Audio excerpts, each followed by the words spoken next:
আল্লাহর নবী মদিনার মসজিদে নববী শরীফ থেকে নামাজ পড়ে বের হলেন। শুনবেন, কারণ সময় শেষ হয়ে আসছে, হাতে 11:45 বাজতে যাচ্ছে। কথা বুঝেছে? আল্লাহর নবী মদিনার মসজিদে নববী শরীফ থেকে বের হলেন। সাহাবায়ে কেরামেরা আল্লাহর নবীর পিছনে পিছনে যাচ্ছে। কিছুটা রাস্তা যাবার পরে মা খাদিজা, এই আমাদের খাদিজাকে চেনেন? চেনেন? উনি আমাদের কে হন? বড় আম্মা জান। এটা মনে রাখবেন, আম্মা জান খাদিজা হলেন আমাদের বড় মা। ওহ, আল্লাহু আকবার। মক্কা শরীফের পাশে ওই যে কবরস্থান, আপনার আম্মা জান খাদিজা শুয়ে আছেন, রিয়াজুল জান্নাত। কথা বুঝতে পেরেছেন? মদিনার পাশে যে এই আপনার জান্নাতুল বাকি, জান্নাতুল মুআল্লা, জান্নাতুল মুআল্লা যে শুয়ে আছেন। আপনি গেছিলেন হজে? আল্লাহ আল্লাহ কবুল করে, আল্লাহ কবুল। জান্নাতুল মুআল্লা গেছেন তো? মা খাদিজার কবর জিয়ারত করেছেন। আম্মা জান খাদিজার কবরের পাশে গিয়ে যখন দাঁড়াবেন, যে হ্যাঁ শুনে রেখে দেন, যখন দাঁড়াবেন মনে হবে যেন আমি আমার মায়ের কবরের পাশে দাঁড়িয়ে আছি। কি ঠিক না? এত টান, এত মোহাব্বত, এত ভালোবাসা, জানো চোখ দিয়ে অনর্গল পানি পড়ছে, অনর্গল। মায়ের কবরটা দেখি, এই যে মায়ের খাদিজার কবর, সবার নসিবে হয় না, সবসময় দরজা খোলে না, আর সবসময় সবাইকে ঢুকতে দেয় না। নসিবে থাকলে তবে ঢুকতে পারবে। জি আল্লাহ নিয়ে গিয়েছিলেন রমজান শরীফ মাসে, গতবারে গিয়েছিলাম। তা আম্মা জান খাদিজাতুল কুবরার কবরের পাশে যখন গেলাম, ওহ, বুকটা যেন এত বড় হয়ে গেল যে মা খাদিজার নাম শুনেছি, আজকে মা খাদিজার সামনে দাঁড়িয়ে আছে, মনটা বড় হয়ে গেল। তা আম্মা জান খাদিজার ঘর পড়ে গেছে, ঘর। আল্লাহ নবী বললে, বাবা একটু দাঁড়াও, আমি একটু খাদিজার সঙ্গে দেখা করে আসি, একটু দাঁড়াও বলে আল্লাহ নবী মা খাদিজার ঘরের ভেতর ঢুকে গেলেন। সাহাবায়ে কিরামরা বাইরে দাঁড়িয়ে আছে। আম্মা জান খাদিজা আল্লাহ নবীকে দেখে এত খুশি হয়ে গেলেন, এত আনন্দিত হলেন যে রাসূলুল্লাহর নূরের হাতটা ধরে টেনে টেনে টেনে টেনে নিয়ে গিয়ে নিজের বিছানার উপরে বসিয়ে দিলেন। একবার জোরে বলুন না সুবহানাল্লাহ। মা খাদিজা আল্লাহ নবীকে বসালেন, আল্লাহ নবী বসে আছে, মা খাদিজা দাঁড়িয়ে আছে, চুপ করে দাঁড়িয়ে আছে। তা আল্লাহ নবী কথা বলছেন, মা খাদিজা উত্তর দিচ্ছেন, আম্মা জান খাদিজা কথা বলছেন, নবী পাক উত্তর দিচ্ছেন। আলাপ আলোচনা হতে হতে হতে হতে হঠাৎ করে আল্লাহ নবী বলে, খাদিজা জিয়া রাসূলুল্লাহ, তুমি কি আমার পাশে এসে একটু বসবে না? তুমি কি আমার পাশে এসে একটু বসবে না? এসো আমার পাশে একটু বসো। আমাদের খাদিজা যখনই এসে বসেছেন, আল্লাহ নবী আমাদের খাদিজার কোলের ওপরে মাথা মোবারক দিয়ে শুয়ে পড়েছেন। একবার জোরে বলুন না সুবহানাল্লাহ। স্বামী স্ত্রীর মহব্বত দেখেন, হ্যাঁ, স্বামী আর স্ত্রীর মহব্বত দেখেন। কোলের ওপরে মাথা মোবারক দিয়ে শুয়ে পড়েছেন। যে হ্যাঁ, মা খাদিজা চুপ করে বসে আছে, আর আল্লাহ নবী শুয়ে আছে, শুয়ে শুয়ে শুয়ে শুয়ে কথা বলছে। এ কথা ও কথা, এই কথা ও কথা বলতে বলতে বলতে বলতে আমাদের খাদিজা কেঁদে ফেললেন, তা জান করে কাঁদছে। তাহলে আল্লাহ নবী বলছে, খাদিজা তুমি কাঁদছো, কি হয়েছে তোমার, কাঁদছো? বলে, হুজুর একটা কথা মনে পড়ে গিয়েছে। কি কথা? আল্লাহ নবী হঠাৎ করে মনে পড়ে গেল, আজ থেকে কিছুদিন আগে আপনি আমাকে বলেছেন, খাদিজা মানুষ মারা যাবে, মানুষ মারা যাওয়ার পরে যখন কবর দিয়ে যে যার মতো চলে যাবে, সবাই যখন কবর দিয়ে চলে যাবে, কবরের দুপাশের মাটিটা ওই মানুষটার সঙ্গে মোলাকাত করবে, বুকে বুকে মিলতে আসবে। যেমন কালকে ঈদের দিনে বুকে বুকে মিললেন না, কেন মিললেন? কি আপনাদের ঘুম পাচ্ছে? আচ্ছা, কেন বুকে বুকে মিললেন? আরে আনন্দ তো ভাই, ঈদের দিন আয় একটু বুকে বুকে আমরা মিলি, কোলাকুলি করি।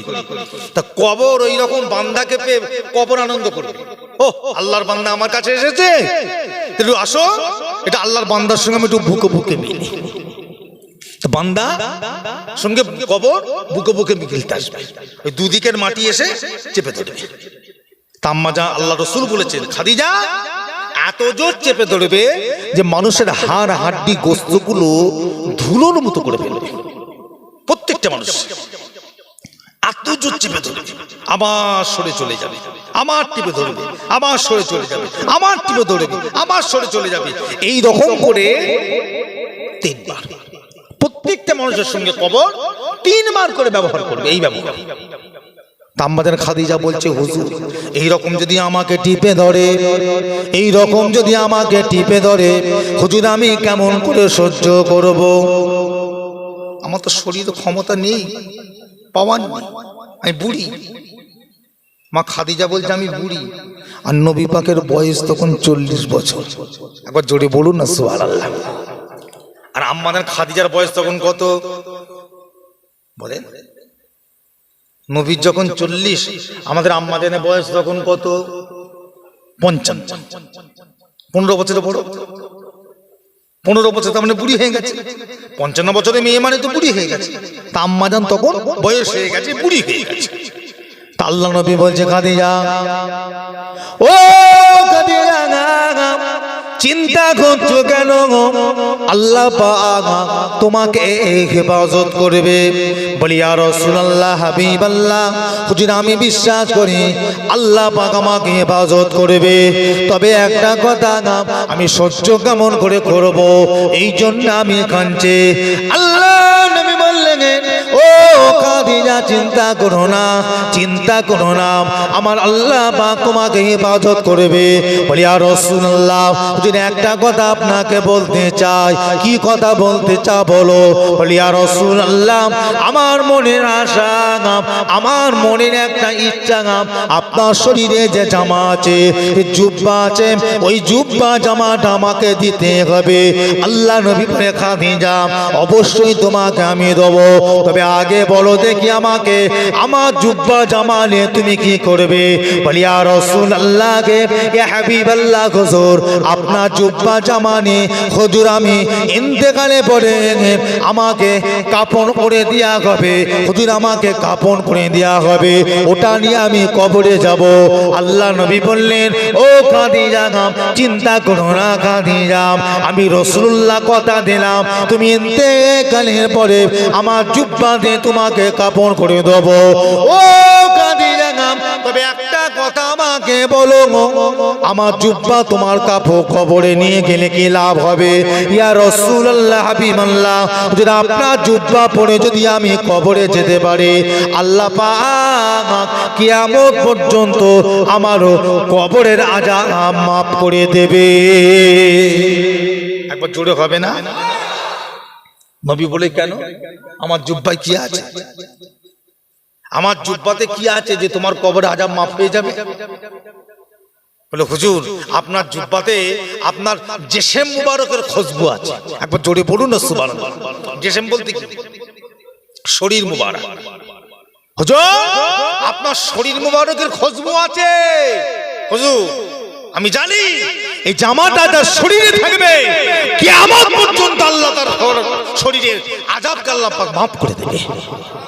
ওই জামাটা আমার দরকার। নবী বলে, ঠিক আছে না। বলে আল্লাহ নবী জামাটা দিয়ে দিলেন। এই মা খাদিজা রেখে দিলেন। জীবনে নবী পাক দুজনকে জামা দিয়েছিলেন। কজনকে? দুজনকে। দুজন কে কে? একজন হলো আম্মাজান খাদিজা, আর অপরজন হলো হযরতে ওয়াইস কুরদি। এই দুইজনকে নবী পাক জামা দিয়েছিলেন। এছাড়া আল্লাহর নবী আর কাউকে জামা দেন, কাউকে জামা দেয়। আল্লাহর নবী বলে, ঠিক আছে খাদিজা চিন্তা করো না, আমি তোমাকে জামা দেব।